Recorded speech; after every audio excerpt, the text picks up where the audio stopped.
raw, uncut, and unapologetic. Welcome to Men Talking Mindfulness with your hosts John McCaskill and Will Schneider. Here we focus on helping men and those with men in their lives solve some of life's complex challenges through understanding the practices of mindfulness and how they can help. Each episode is in an environment free of judgment and criticism, with a focus on authenticity and inner peace. Let's dig in. Hey, we are going to jump right into another enlightening episode of Men Talking Mindfulness. Our guest today, Michael E. Long, the co-author of The Molecule of More, How a Single Chemical in Your Brain, that's Michael over there, how a single chemical in your brain drives love, sex, and creativity and will determine the fate of the human race. The other author, Dr. Daniel Z. Lieberman, MD, cannot be joining us today, but we have Michael here. Here's a passage from their book to start things off. From dopamine's point of view, having things is uninteresting. It's only getting things that matter. If you live under a bridge, dopamine makes you want to have a tent. If you live in a tent, dopamine makes you want to have a house. If you live in the most expensive mansion in the world, dopamine makes you want a castle on the moon. Dopamine has no standard for good and seeks no finish line. The dopamine circuit in the brain can be stimulated only by the possibility of whatever is shiny and new, never mind how perfect things are in the moment. The dopamine motto is more. Thank you for tuning in, everyone. In this episode, we're going to get into the captivating world of this powerful neurotransmitter, dopamine, that makes us crave more. From more love to creativity to the pursuit of success, and can also fold you into the pitfalls of addiction. This book presents a compelling case of how dopamine shapes our every action, every thought, emotion, and even our politics. We aim to uncover our understanding of dopamine and how it can empower us to navigate the complexities of our mind and cultivate a greater sense of mindfulness. Thank you, gentlemen. John, good to see you. Michael, thank you so much for joining us today. And I think John has a couple things to say, and then we're going to jump right into this conversation. Well, in the interest of time, I'll keep it somewhat short. We got a new merchandise store opening up soon, so be on the lookout for that. And then if you're interested in hearing your voice on the show, we would love to play your memo, your voice memo, and you can send us a voice memo with questions that we will play and then answer. And you can do that simply by texting the letters MTM to the number 33777. And then lastly, hit us up, subscribe on Instagram and YouTube. We would love to have you guys follow us so that we can spread the impact that we are making with this show. That said, we're going to jump right into our opening practice. As Mike, as I was explaining before we hit record, we bookend this show with an opening practice and a closing practice. So if you're comfortable joining us, we'd love to have you join us, but don't worry, we're not going to have you take off your shirt. So for those tuning in, and for those right here with me right now, Will and Mike, go ahead and get into a comfortable position, whatever that may look like for you, whatever that may feel like for you. And let's just start by bringing our attention to our breath, noticing the rise and fall of our chest and bellies as we breathe in and out.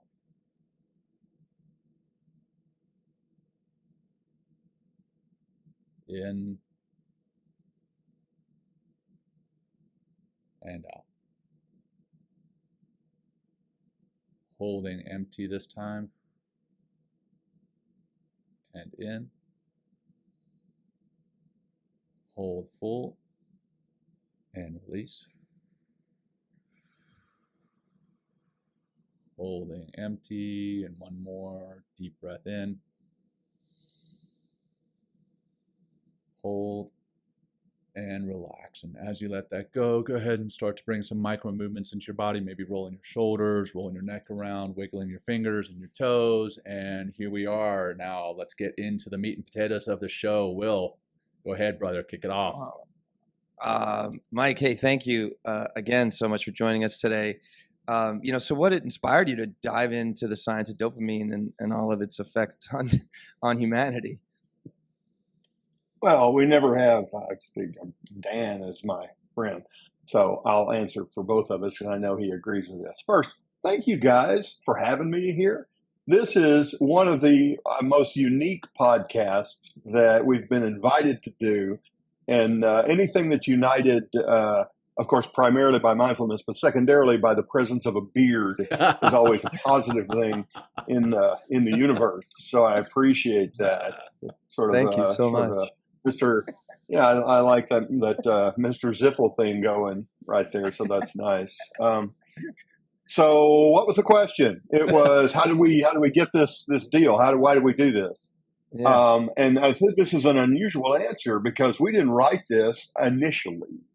We didn't write this because we were fascinated by dopamine. We've been friends at this point for 25 years. And we started this back in 2015, 16. And we wanted to do something that was a little healthier for us besides going and eating lunch all the time. Dan is a psychiatrist, and at the time he was the assistant chair of the Department of Psychiatry at George Washington University. He teaches psychopharmacology there. I teach at Georgetown as an adjunct. I teach writing and various kinds of writing. And we've just been friends, and we said we'd love to write a book together. What might it be? And so he started casting about for things because we thought a popular science book about something that hasn't gotten enough attention would matter. And we talk a fair amount. Just before all that, we talk about, I'm being honest with you here. I'm not telling you the happy story. I'm telling you how it really happened. We talked a lot about philosophy, neuroscience, politics. And he showed up one day at lunch. I remember it's a place called Founding Farmers over here about 4 blocks from the White House. And he said, I think I got it. And the man named Fred Previck had written a book about dopamine in the 1970s that began to explore this idea about consumption, about more, consuming. And he said, this is not for lay people, but I think if it were not translated, but if we took these ideas and ran with them. And so, of course, we acknowledge Fred. You've read the book. We acknowledge Fred at the front of this book that's what it is. And that's how it happened. Now, if I may, there you go. Yeah. Available wherever books are sold. Yeah. Will's holding up the book. Tell me if my answers are too long. You just jump in any time. No worries. But what we did was, see, my buddy, Dan, my buddy wanted to write a book, and I'd already kind of been out there doing that. And I said, well, let's do it. So we did not approach this the way you write a book.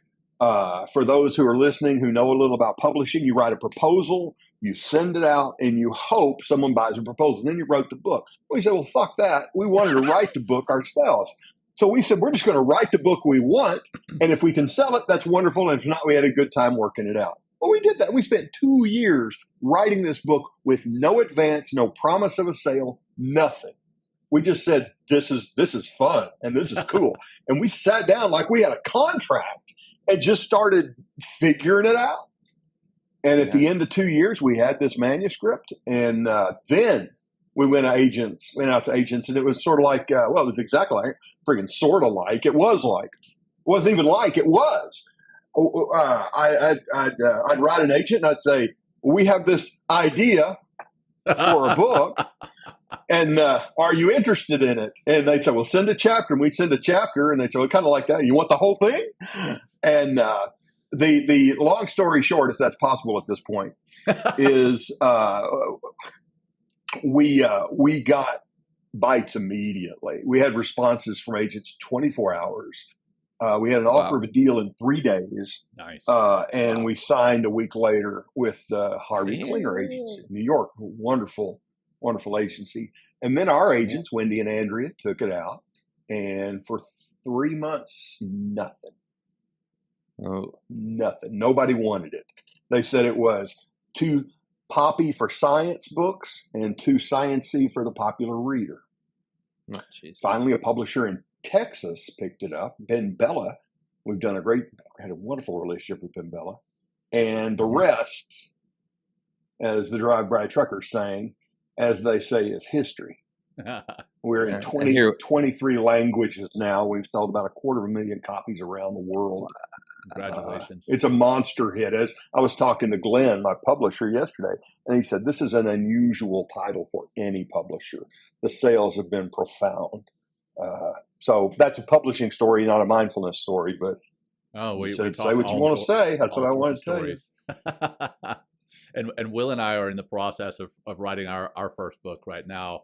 It's called Mindfulness for Assholes and Those Surrounded by Them. So hopefully we'll have the same level of success, or a 10th or maybe a 100th of level of your success with that book. So I'd love to talk, We should talk. Oh yeah. Well, let's talk offline. We will, Mike. Thanks. That sounds great. So how does the desire for more, the desire that is triggered by dopamine, shape our everyday decisions? I'll ask that, but I also want to kind of preload it. I was a little saddened when I first read the first few chapters of your book. It talks about dopamine driving what we perceive as love initially, and then how we kind of fall out of love when the dopamine falls out of a relationship. And we'll talk about the here and now hormone later. But the fact that so many of our decisions are driven by a chemical was a little bit saddening to me, right? You kind of think that there's this esoteric motivation that's in us to love someone, or to have a drive to do more or whatever, but it's a chemical. So how does that desire for more get shaped by dopamine, and how does it shape our everyday decisions? Well, there's a lot to unpack there, John. Yeah. So let me start with the last part first. We are not saying there's no such thing as a soul.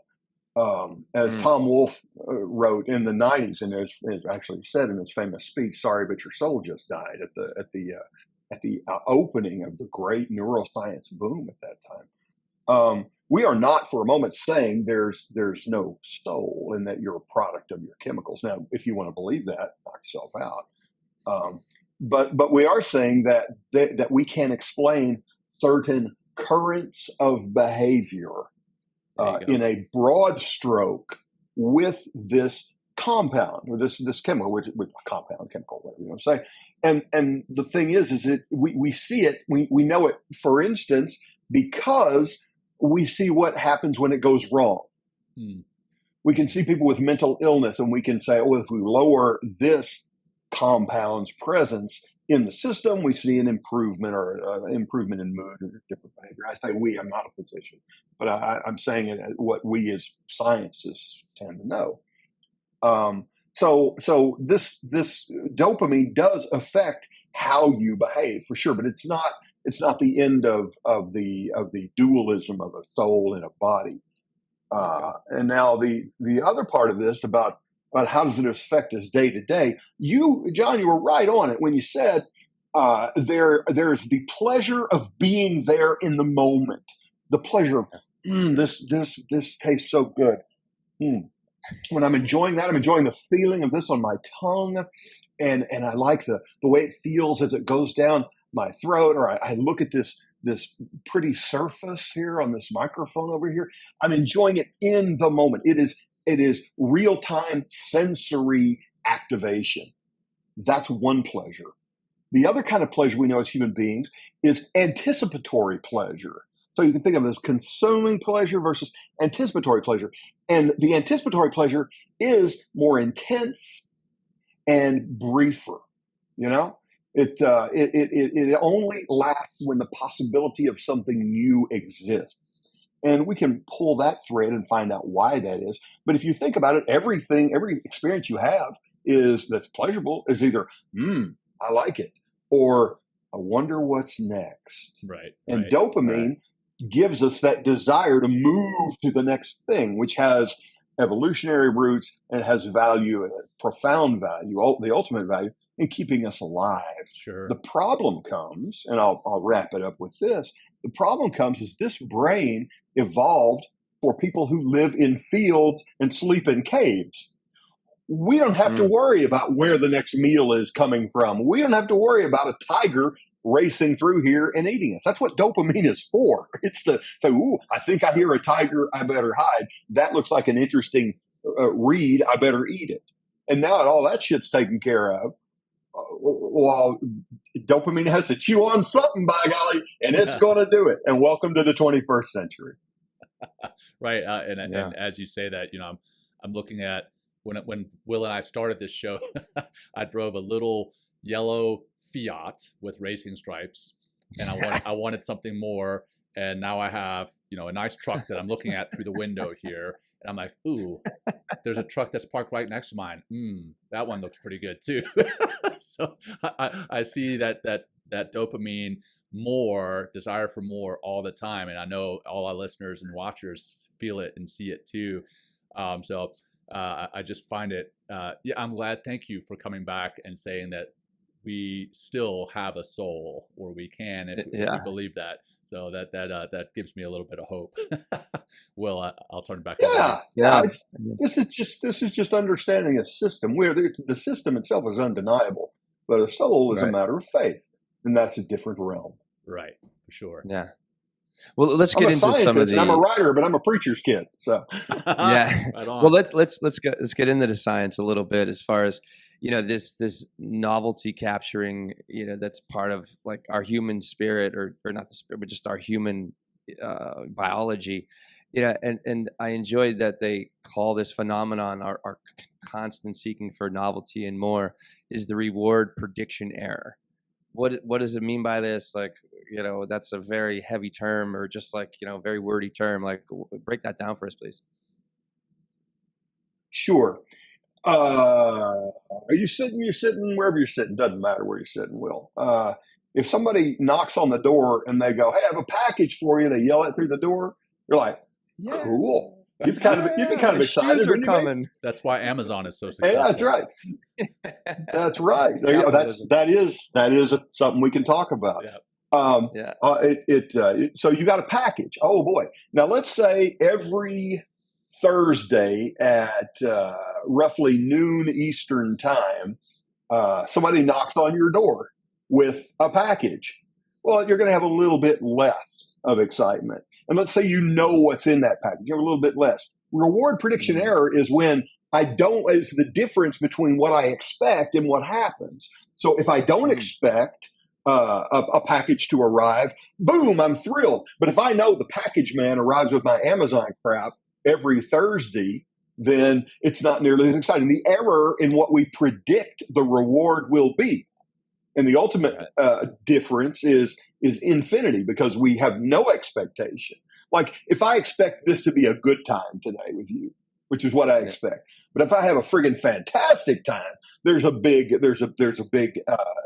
difference there. That's a reward. That's a difference in the prediction of the reward I will have. And when you go to Amazon, that's why I don't pick an Amazon day of the week. I say, get it here when you can, because then I'll hear that knock. Oh, here it is. That's a good surprise. Right. That's fun. Yeah. That's my kids. Every time we get an Amazon package, no matter what. I mean, it could be, I don't know, dishwasher soap. When that Amazon box arrives, they get so excited. But then, man, that reward prediction error is really bad when I open it up and it's dishwasher soap. Let me tell you how ingrained this is in us, to the point we don't even fucking know. Okay?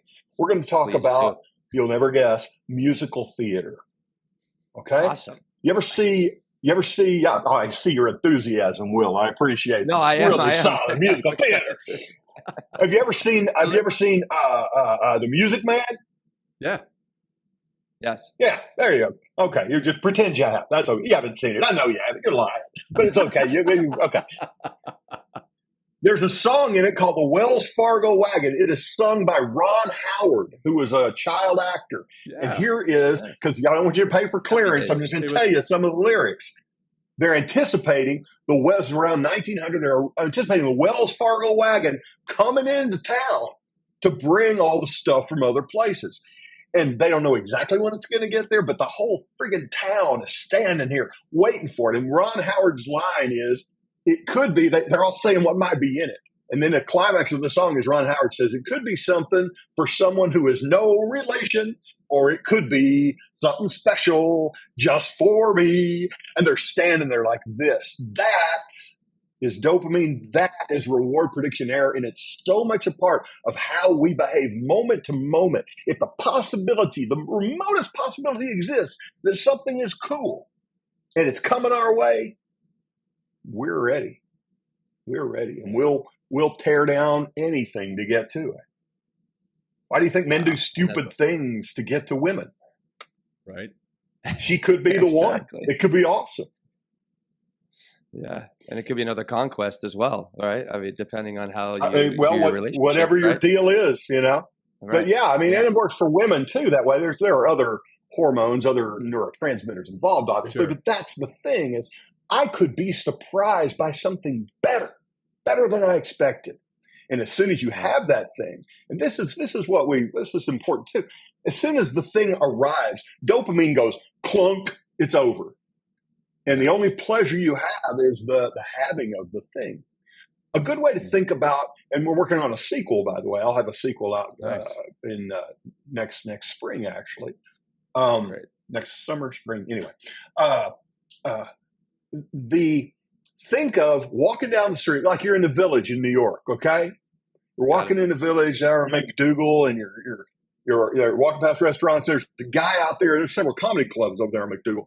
And there's a guy standing up front going, "Hey, come see the show, man. Come see the show. Come to the cellar or come around the other room there around the corner.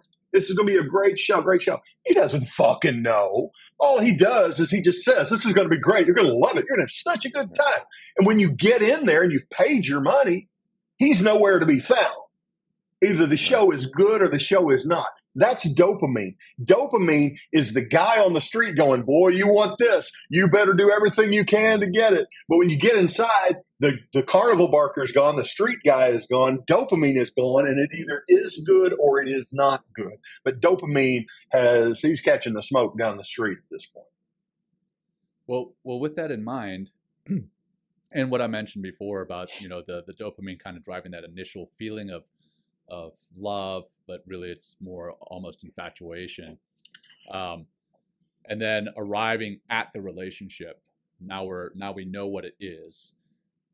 Can you explain more about dopamine's role in forming that relationship? And then how do we maintain those romantic relationships, right? I'm talking about the here and now hormones and, passionate love relationship versus the companionate relationship. Can we talk about that?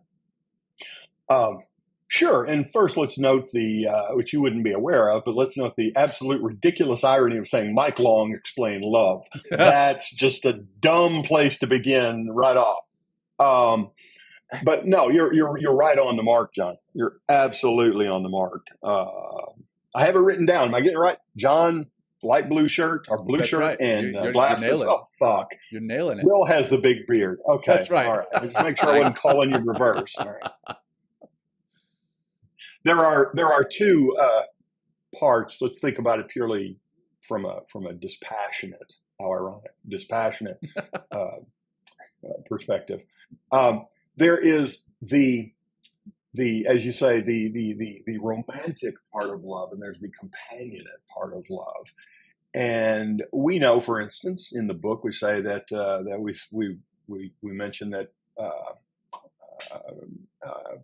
Sorry to say Al Gore. That's not it. I mean Mick Jagger. Oh, that's right. Yeah, they're very similar. I can't get no satisfaction, right? You can see. I can't get no satisfaction. I have 10 years before the world ends to get my satisfaction. Yeah. Mick Jagger said, in late middle age, he said he'd been with 4,000 women. We're pretty clear from that this is a guy not into companionate love. This is a guy into dopaminergic love, which is that first part where you see somebody across the room and you go, "I bet that's the one. I would love to meet her. I'd love to know her. I'd love to be with her," whatever it is. And that is pure dopamine driven by reward prediction error. You don't know how good that's going to be. It could be something special just for me. You don't know what it is. So you meet her, and as soon as you know just her name, as soon as you've been around her for a second, that dopamine ticks down just a little bit because some of the mystery is gone. And we said, let's go out on a date. At the end of that first date, there's certainly romantic feelings. I'm setting those aside in terms of sort of a hormonal sexual thing. But I'm saying as time proceeds, you know more about this person and less unknown about this person. So the romantic part of it begins to fade.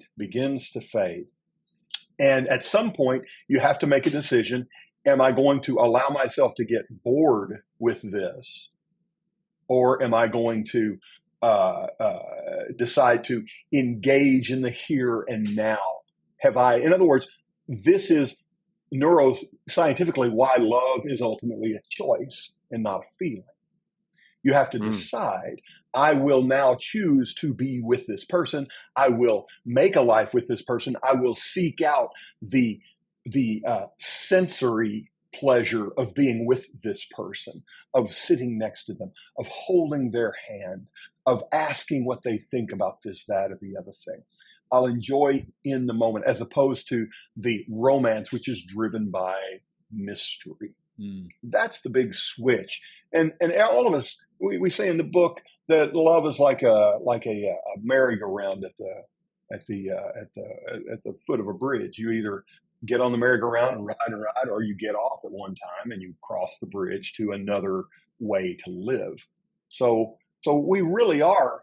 I think we can more easily, especially young people who are trying to find relationships, it's much easier, I think, to ride that tiger of passion if you understand that it's your choice.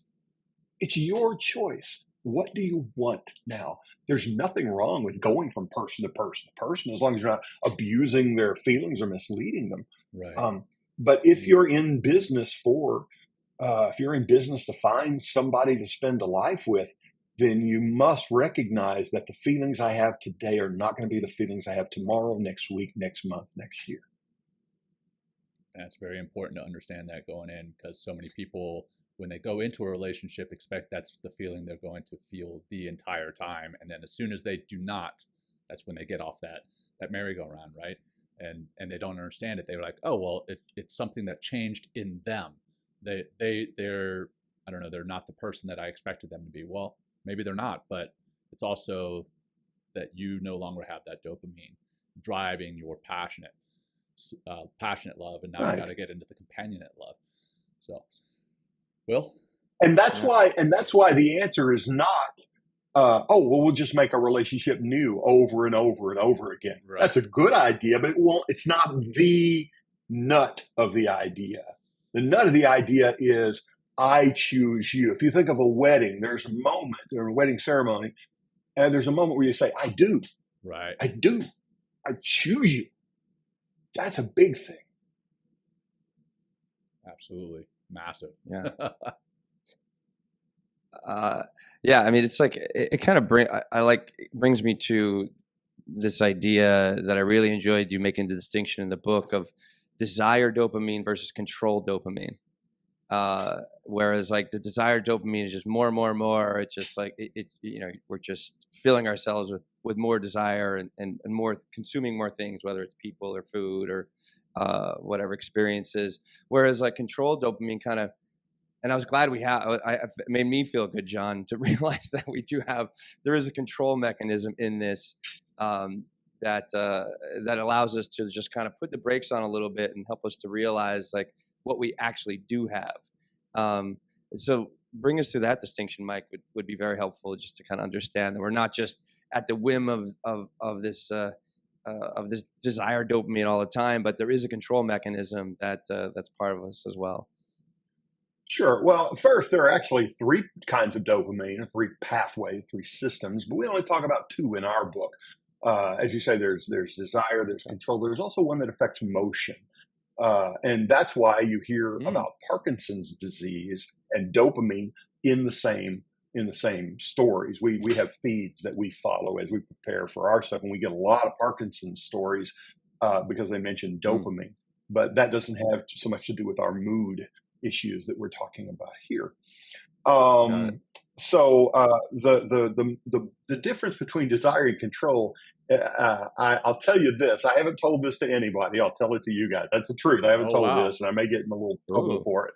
But in the book, in the first draft of the book, first, second, third, we had to take it out at the end. There was a story in there that explained the difference between desire and control, and it's just an old joke. And so forgive me in advance, those who I shouldn't, who don't want me to tell this. There's two cowboys sitting on a hill. I'm sorry, there's two horses up on a hill, and down in the valley below, there's a bunch of ponies down there. And one horse says to the other, "Let's run down there and fuck one of those ponies." And the other goes, "No, let's walk down there and fuck them all."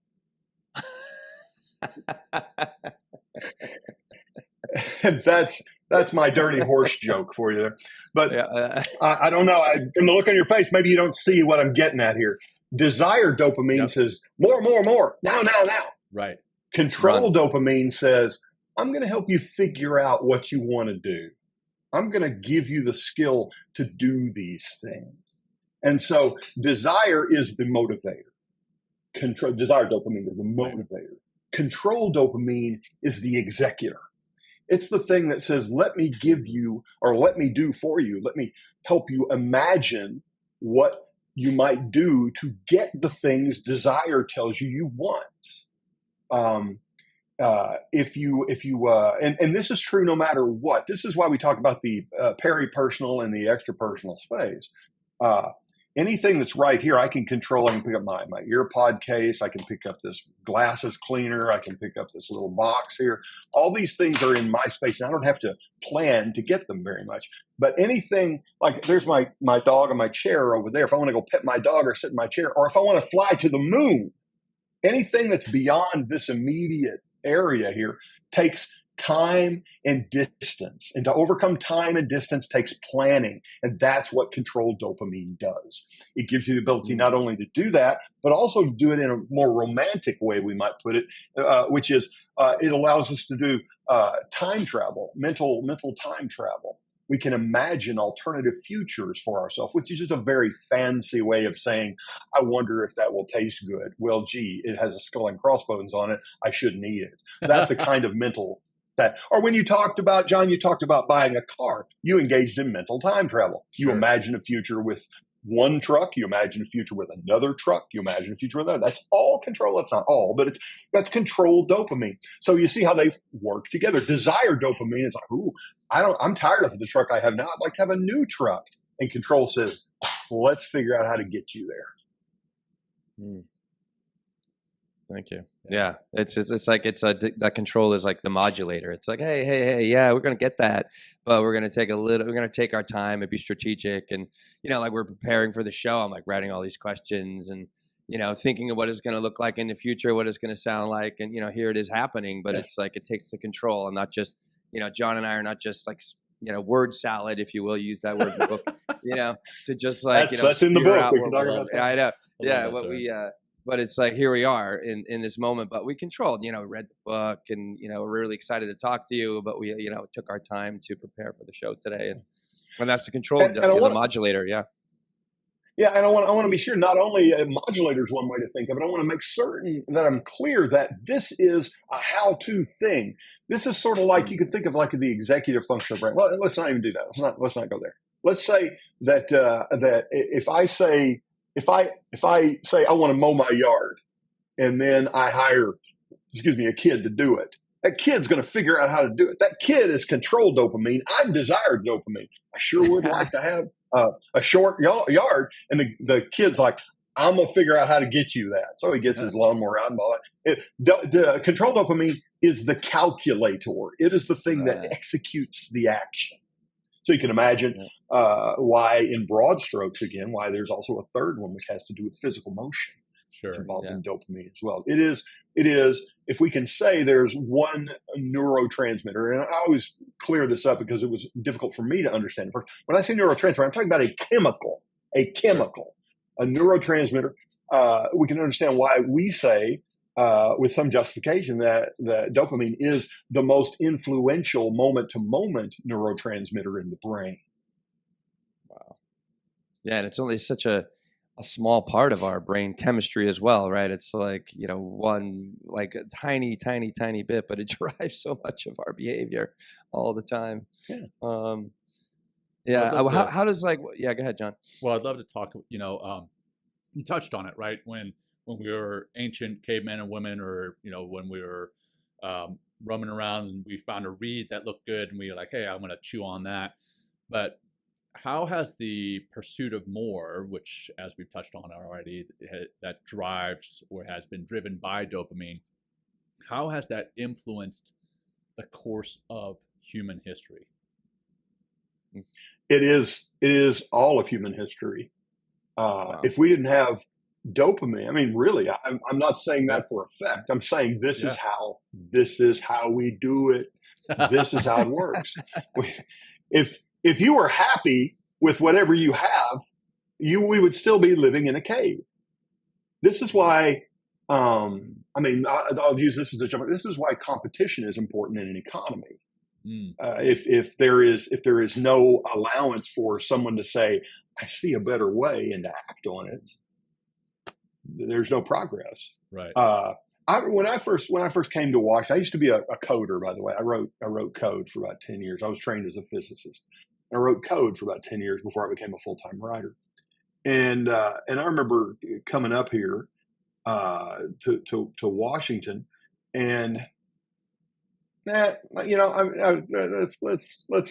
stick back with where we were. I'm not going to indulge myself. Go ahead. We don't mind if you indulge, but go ahead, John. Yeah, we were just talking about the human history and how it is the advancement. Yeah. I was kind of running down a little personal alley there, but what I want to say is that if you didn't have a desire for more, not just, and see, this is, you've heard before you read our book, you probably heard of dopamine as the molecule of happiness.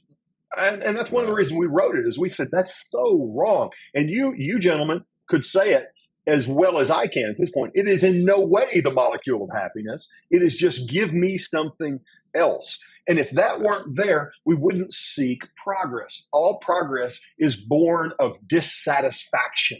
Right. Think about that. All progress comes from someone saying, this is not good enough, or simply, this is not enough. This is not enough. And that's where everything happens. We wouldn't have, like I was going to say, I'll just tell you what it was. When I came to Washington, one of the first things I worked on in public relations in advocacy was about the settling on a browser for computers. If you're old like I am, you remember that there was Netscape and Microsoft something or other, and it was, we're going to have to set a federal standard for this because there can only be one because it's too confusing. And I was working on the side of, maybe we'll just let computer programmers figure this out and offer us many choices. And there were a lot of people who said, no, it's too complicated. We can't do that. Well, if that side had won, we might not be having this conversation as easily as we are today, because the answer was, let everybody figure it out for their own. Let them pick the browser they want. And by doing that, the browsers that existed in those days are gone. Right. They don't exist. So you want to see progress as the pursuit of more. There it is right now. Everybody who's listening to this is a beneficiary of the dopaminergic driven pursuit of more in the last 20 years. Yeah, it's and that's just one example. Right. Yeah. The old saying, what was it? Necessity drives invention, or necessity drives creation. Yeah, necessity is the mother of invention. That's it. Yes. I think it's wrong. And the father is a guy named Floyd. I don't know why that is. Floyd. Who the fuck is Floyd? Exactly. Nobody knows. I think, immaculate conception of invention. But I think where I was one going of the with great that is questions of science is that it's dopamine is the father, right, of invention. It's like, hey, we actually we see a need and a desire to do more, and that drives that creation and drives those inventions in addition to the necessity. And sometimes necessity drives. I'll go with that. Yeah. Everything we have starts with somebody isn't happy. Right.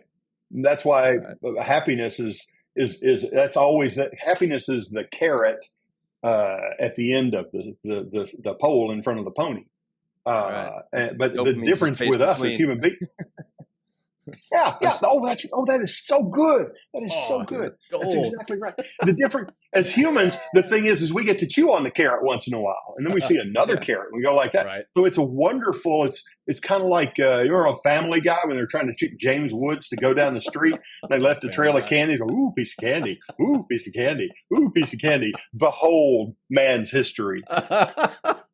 I love that you referenced Family Guy. My wife's going to listen to this episode now. I love it. Will, I know you've got a very intriguing question about politics, which we'll be talking about here in a couple of weeks on the show, and mindfulness in politics. You want to talk about the election season? Yeah. I mean, no. Will's gonna ask you how dopamine drives. Don't do that to me. Well, no, I thought it was. As I kept reading, the book, I really suggest everyone read the book. I mean, really, really fascinating read. I mean, I love the stories in the book, and you just keep going deeper into the makeup of our humanity and our society and the choices that we're making. And then sure enough, towards the end of the book, like you're getting into, or not, I guess the middle, like into our politics of conservative versus liberal, and how liberals we're more inclined to succumb to the molecule of more. Break that down for us. Like, why are liberals, why we, go ahead, dive in, please. Thanks. So my question, my own throat. That'll be fine. Well, this is the chapter that we had to that we had the most debate with about our publisher, because we were trying so hard to, and we all have our political beliefs, but we don't want anybody to feel like we're saying they're predetermined by your chemicals, because they're not. We don't want anybody to come away from this and say, well, one side is smarter than the other, because that's not the thing. I'd say it starts with the notion of the nature of believing. And let's not talk about it in terms of liberal and conservative, because those terms don't quite mean what the words mean. Liberal talks about a lot of individual liberty, but that's also people who tend to be quote unquote liberal are also greatly in favor of state power as well.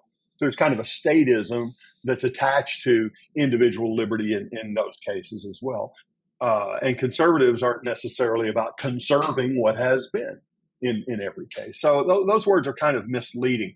But what we can say is that people who tend toward the liberal side of things are seeking change.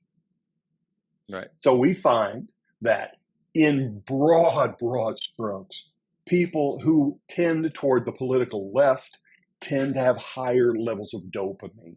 They are driven to be a little more inquisitive and seeking of the new. That's why, for instance, we find so many artists are on the left. They tend to have higher levels of dopamine, and that causes them to seek something new.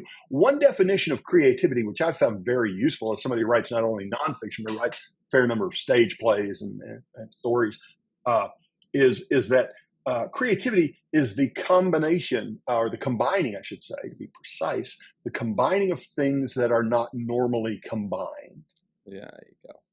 Kind of a new thing. So you think of, if I think of, well, in the book, I keep coming back to the great examples there. Brian Wilson, I'm a huge fan of the Beach Boys. And one of the things I love about Brian Wilson is he just put together things that had never been put together. If you listen to Good Vibrations, for instance, it's been in our ears for 50 years. We don't think much about it, but go back and listen. You'll discover, for instance, there is a theremin played in it.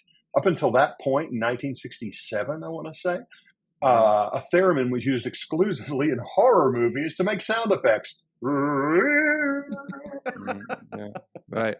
Brian Wilson said, let's put it in a pop song. If you'll also listen closely, you'll hear that it is broken up into 3 movements, like classical music. He combined things that had not been combined before. And that's something a highly dopaminergic person would do, to seek out the new. And one kind of new is the combination of things that haven't been combined before. And that extends to politics. If we want to divide liberalism as the seeking for new or better or superior or at least different. With the assumption it'll be better, versus those on the right who say, let's enjoy the things we have and preserve them. Now, we all have a little from column A and a little from column B, so we cannot draw complete conclusions. We can't predict somebody's political leanings, but we can say that these things tend to have an influence in some people a little, in some people a lot. Well, you bring up the Beach Boys, and it's Pet Songs. Is that the name of the album? I think is that right? The name of the album is Pet Sounds. That was such a breakthrough. Pet Sound. Yes, Pet Sounds. Yeah, and I've heard that. I mean, I like to study music a little bit and just like the influences of music. And that album alone is so groundbreaking that it is mentioned by so many other artists of being a tremendous influence on them because of the creativity you're talking about, because they're combining two different things that seemingly have no relationship in music, and then they put it into a song and they just like crack a new code. And here we are talking about it. I mean, so there it is. Yeah. Well, when you say groundbreaking, you're really hitting it, because it doesn't sound so groundbreaking today because everybody's mined it for 50 years. Right, exactly. It wasn't popular.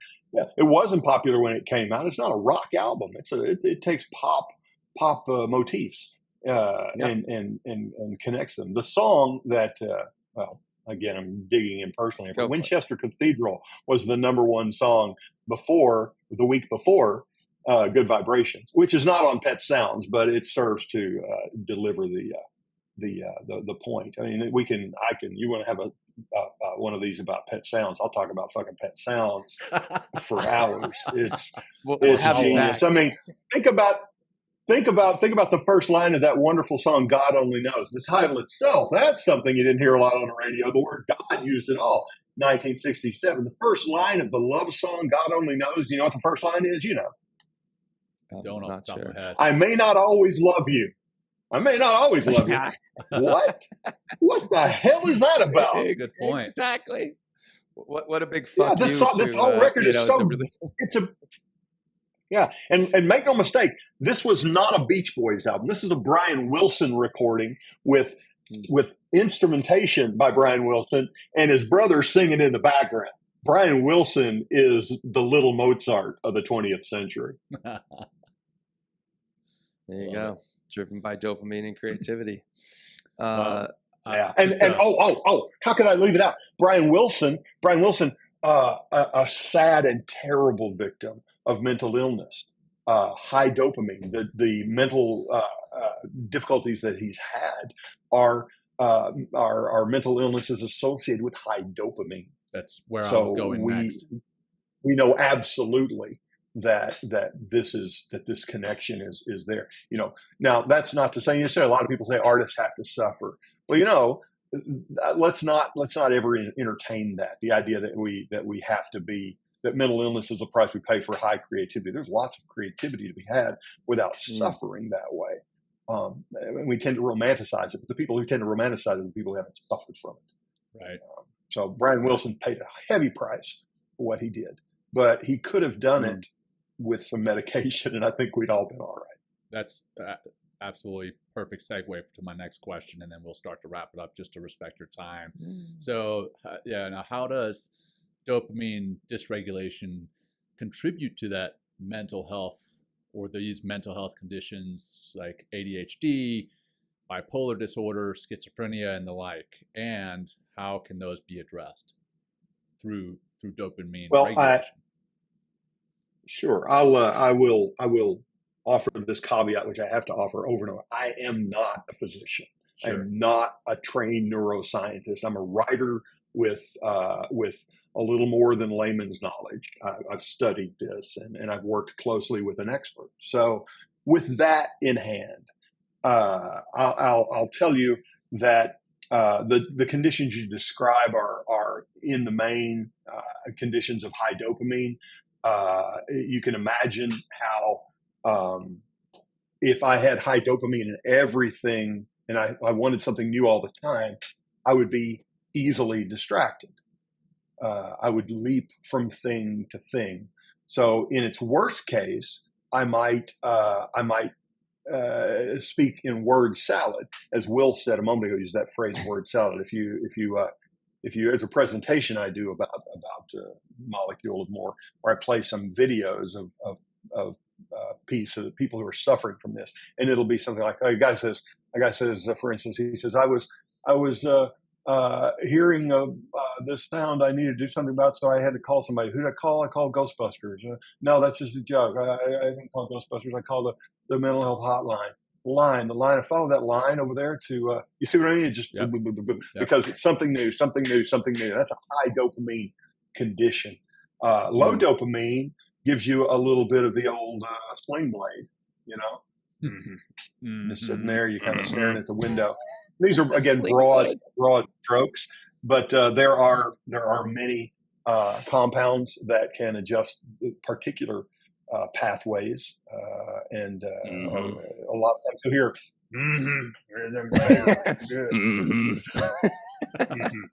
Well, for instance, we have if you're familiar with antidepressants, and I know you two are. No, I'm kidding. If you're familiar with that, SSRIs, and the one I take is a little different. But you hear SSRI, and that stands for selective serotonin reuptake inhibitor. Right. And serotonin is the way any neurotransmitter works. Is there's a broadcaster on one side of the synapse being the gap between a nerve, and the receptor on the other side. And these SSRIs cause the neurotransmitter to come across, and instead of being absorbed into the other side, it inhibits reuptake. So it makes it stay. It can't drain out on the side and keep coming back over and over and over. And so dopamine is another chemical subject to inhibition by reuptake inhibition, and that's how we deal with it. Nice.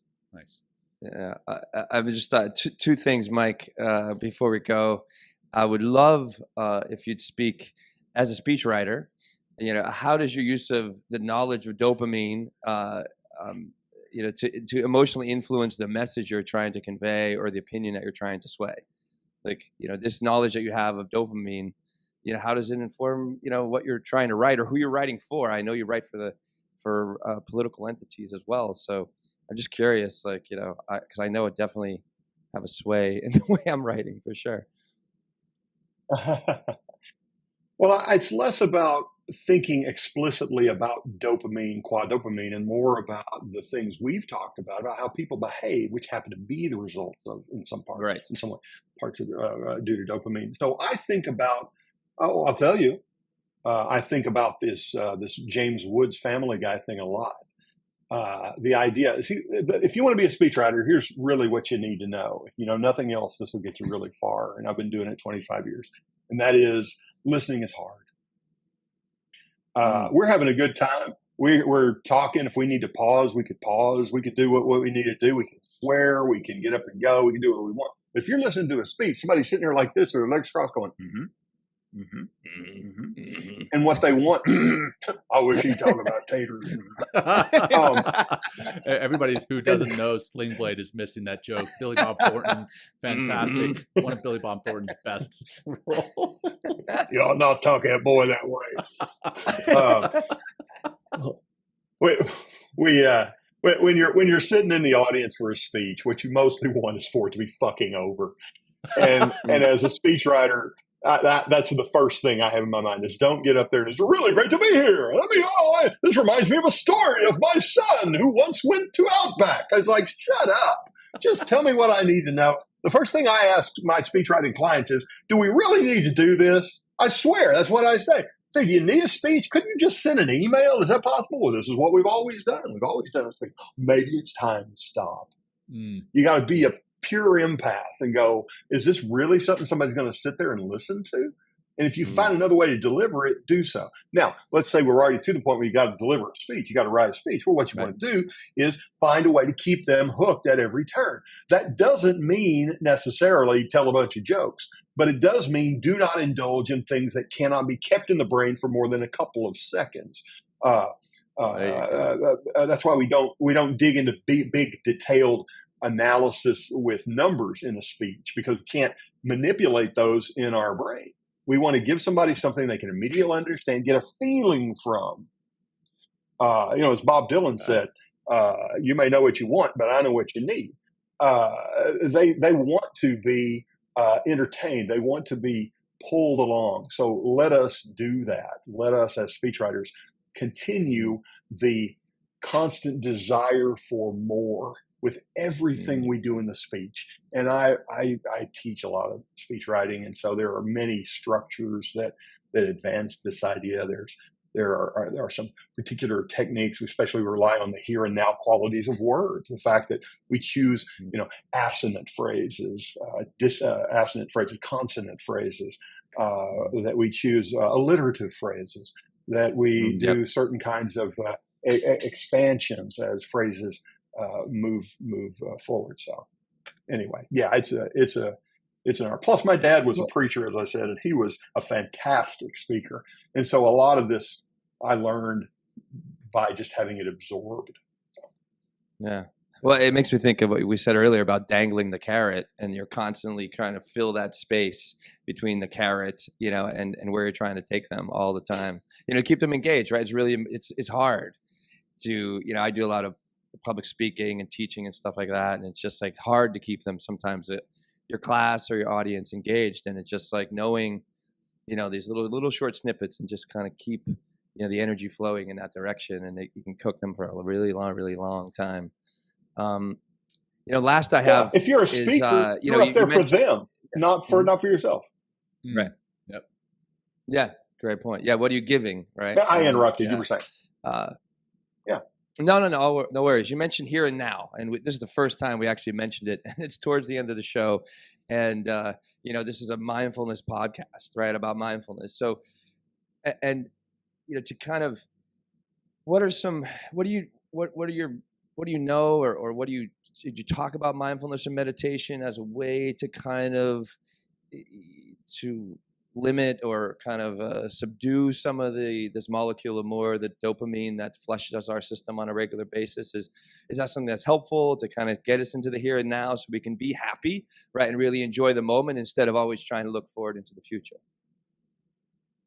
Well, let's take this in two parts. Number one is, are there things we can do to harness our dopaminergic urges to limit our sort of panicky leaping from thing to thing? And the answer is a solid yes. One of the things we can do is accept that we are easily amused, easily drawn forward by multitudes of things. And one of the things I do, for instance, is I have a list. I don't have a to-do list. I have a daily list. Even the things I do every day. I practice French. I practice my guitar. I have a couple of calls I have to make each day. And on my calendar, I have those things, and I check them off as I do it. So I get the anticipation. Ooh, I'm going to finish that. And then I change the color to green. It means it's done. And so I schedule my day. Some people schedule it down to the minute. I just make a list. Oh, there you go. There you go. That's it. That's what I'm talking about. So that's a great way. Yeah, that's awesome. That's the kind of thing that we can do to accept our dopaminergic nature. And I hate how holy that sounds. It's not what I mean. It's just, It's sort of like you got a broken arm, you got to deal with it. You got a highly dopaminergic nature, you got to fucking deal with it. And that's one way to do it. On the here and now part about mindfulness, about meditation, about simply being still. If you treat that as a dopaminergic goal, every day I shall sit still for a moment. Every day I shall sit still. And the fact that I even tried it. Like on my calendar, for instance, it says 15 minutes guitar every day. Now, I do more than 15 minutes, but if I'm getting to the end of the day and I haven't gotten to it, I say, you better do your 15, at least 15. If you want to do more, that's fine, but you got to do it. So this mindfulness idea, this idea of being still and knowing. And you'll be more successful, and you guys know so much more about this than I do. All I'll say is, if you have a method to be quiet, if you have a method to be still, if it's, as you were doing early on, John, you said, let's breathe in, let's hold it, let's let it go. It's out, empty, hold it. One of the things I do when I try to go to sleep is I go down my body. I think, is the top of my head relaxed? This relaxed? This relaxed? I feel it, and it distracts me, and I go to sleep. But it's a way to be in the here and now. So I think what you gentlemen do is of great value, especially to those people, I think especially men, who feel a great pressure from some source to go, impress me again. And it has to be impress me again because everybody's forgotten what you did before, or at least you believe it. Oh, what have you done for me lately? So a mindful man is a man in control of himself. That's a good thing. the horse Yeah, walking down the hill slowly. yeah. I mean, I like how you put it. Put it on your calendar, and just to look forward to being still, to being in the here and now. It's just a way of just manipulating our dopamine, if you will, in order to find those moments and hopefully just learn to control yourself more, and maybe get into more of the controlled dopamine side and be more calculated and more strategic with how you're doing things, instead of just running around like chicken with your head cut off, always looking for the next thing. Yeah, I love it. It's great. I mean, also as far as men, you talk about men. Yeah. Arriving. Uh-oh. Yeah, exactly. Arriving. We treat things like we treat the things we want to do like a job, and that's how we succeed at them. I mean, what more is there to say except we do the things we set our minds to, and it's a good feeling that we will become accustomed to. I don't like the phrase, teach yourself, learn to. I say create habits for yourself, and you'll begin to find first pleasure in the habits, and then another kind of dopaminergic urge to maintain the habit, to maintain the string of things, which is another topic which no doubt you guys are quite familiar with. So that's what I'd say. Awesome. Appreciate your time. Yeah, this has been wonderful, sure. Mike. Thank you. For our you guys are doing great things. Oh, thank you, Mike. And for our watchers and listeners, how can they find you? I mean, I know we've mentioned the name of the book, and I hope that they pick that book up to learn so much more about dopamine than we only covered a little tiny fraction of what's covered in the book. But how else can they find out about you and what else you do? I'm at Walmart a lot. So if you want to go to I'm probably at your Walmart. You can visit my website, MikeLongOnline.com. MikeLongOnline.com. If you say, fuck that guy, I just want to read out the book, you can go to moleculeofmore.com. There you go. Yeah. Perfect. Great. And we'd love to have you back for your next book, Mike. What's you give us a little preview of what you're writing, maybe? Absolutely. The Molecule of More is an idea book. It's about how the thing works. The sequel, which has a title, which we're kind of holding for now, but the title of the sequel, The Molecule of More, is about how to put this to work in your life, point by point by point. Oh, that's right in line with what we do, right? I mean, being mindful, being strategic, like you talked about, checking the boxes. So let's have you come back whenever that gets published. We'd love to talk to you about that. It sounds like it'd be very informative for our audience, for sure. I'll take it. I like talking to you guys. We need to just hang out. I just want to know. I agree. I totally fucking agree. We'd have a great time. Error was is there an error in what you expected from this show versus what you actually got out of it? That's and was it a positive error? I'd say this was a here and now experience for me. There we go. It's very. I know what to expect. I think, and the surprise is that I'm not even surprised, because once people are made to feel comfortable and be able to be themselves, and you told me right off, do what you're going to do, Mike. I was like, oh, that's what you want, okay. So you guys are here and now guys. I think it'd be fun to just talk about stuff and get you to explain sports to me, which I don't understand, which I gather you probably could do. Something like that, Could talk about Scotch. I'm sure we think of something. I'm a fan. We talk about everything around with Scotch. There we go. Well, we'll wrap this up with a practice here shortly, but for our audience, just in case you don't get the closing practice, if you got something out of the show, which I know you did, share it with whomever you think could listen or could get something from this. Again, hint, that's everyone. So share it with your friends, your family, your colleagues, and we would love you to subscribe and give us a review. So thank you for that, and thank you for tuning in, whether that's live or in the podcast version later. So Will, I'm going to turn it over to you to wrap this up in a pretty bow and be done. Yeah, we're just going to do a few breaths, everybody, just to kind of this has been a very exciting conversation. So we're just going to calm it all down, ground ourselves so we can step in to the here and now of the next moment by just taking a few breaths right now. So we'll just start with a nice little exhale out your mouth. Let it go. Try to get really empty and just really relax into your body. Take a big, giant inhale. Keep going big. Feel like a giant balloon in your torso, and let it go out your mouth like you're blowing out a candle. Good. Let's just do a couple more. In, big breath. Out, easy breath. We'll just do one more. In with peace. Out with stress. And we just want to thank you all, and thank you, Mike, Thank you. taking all this time, writing this. Like, really, this is such a great book, and it really helped me clear up so much of who I am, how we do things, our society. And I know to everyone that's listening, I really suggest getting to read the book. It's a good read. It's not all sciencey. It's not too poppy. It's just, Mike, you hit it. You and Mike, you and Daniel just hit it right in the middle. And so hope you guys get a chance to check it out and read it. And I think that's it. Anything, Mike, before we go? Gosh, no. This is fun. Yeah, it's a book about big ideas, but it gets compared most often, I think, to Freakonomics. If you like that kind of thing, where they tell it.